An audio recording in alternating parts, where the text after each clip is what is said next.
De notre correspondant à Taïwan. Pour le militant pro-démocratie, l'offensive judiciaire de Pékin contre l'île de 23 millions d'habitants a un objectif, réduire au silence tout discours opposé au narratif chinois sur Taïwan. La Chine a intensifié ses menaces. Auparavant, elle ne délivrait pas de mandat d'arrêt contre les Taïwanais. Maintenant, même s'il ne met pas les pieds en Chine, un citoyen taïwanais peut être arrêté et jugé. C'est une tentative claire d'intimidation envers Taïwan et la communauté internationale, explique-t-il. Depuis mai 2024, la Chine a durci sa loi anti-sécession.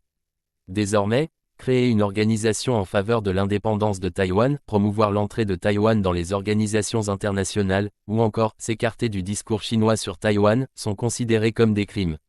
Une illégalité injustifiable pour l'activiste, tout ce qu'ont fait Puma Chen ou les deux influenceurs recherchés par la Chine est entièrement légal à Taïwan et en accord avec notre liberté d'expression. Pourtant, le gouvernement chinois considère ces actions légales comme des crimes. C'est tenter de nier notre souveraineté et c'est une violation flagrante des normes internationales. Il y a 8 ans, Li Mingche était arrêté en Chine. Détenu puis condamné pour subversion du pouvoir de l'État, son arrestation avait marqué l'opinion publique taïwanaise et provoqué d'intenses campagnes politiques et médiatiques pour exiger sa libération. Pour lui, ces dernières années ont marqué un tournant dans la prise de conscience pour les Taïwanais du risque posé par la Chine. Au moment de mon arrestation en 2017, quasiment personne au sein de la société taïwanaise ne discutait de ce que Taïwan devrait faire si, par exemple, la Chine nous envahissait par la force. De telles voix étaient pratiquement absentes. Mais à mon retour en 2022, ces discussions ont pris de l'importance et sont devenues centrales dans le discours public. Le député Puma Chen, nouvelle cible de Pékin. Parmi les voix les plus actives pour s'opposer aux menaces d'unification chinoise se trouve le parlementaire Puma Chen.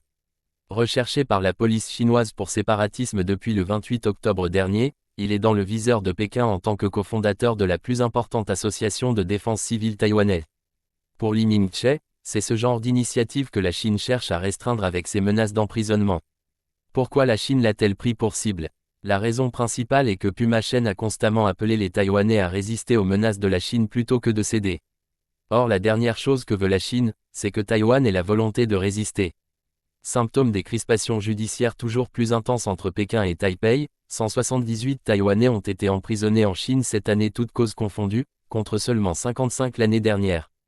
À lire aussi.